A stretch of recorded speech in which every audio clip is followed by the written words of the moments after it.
process to disable antivirus on Windows 11 is quite simple. Simply go and open up the Start, and here first go and search for it. Type in Run and open up this app. Now here you have to type in for gpedit.msc and click OK. The local policy group would open up. Now before going further, if you are running some custom antivirus like maybe Avast or McAfee or something else, you can always go here, and if you're seeing the software, you could simply go that antivirus, right click and click on quit. So that would quit that antivirus. But there is a background antivirus that always goes on, that is Windows Defender antivirus. For that you would have to come here.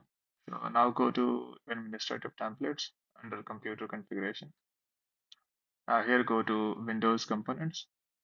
Now scroll down a bit and you need to go to Microsoft. So if I open it up a bit more, you can see Windows Defender Antivirus. Click on that. Now here you have an option of turn off Windows Defender Antivirus, not configured. Double click. By default, it is not configured. If you want to turn off the Microsoft and Defender Antivirus, click on Enable. So clicking on Enable will disable. It's funny. Anyways, click on Apply. Click on OK. Now simply go and restart your computer.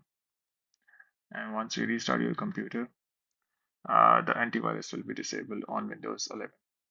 Hope this video has helped you out, but before you go, please like, subscribe, and share. Thank you.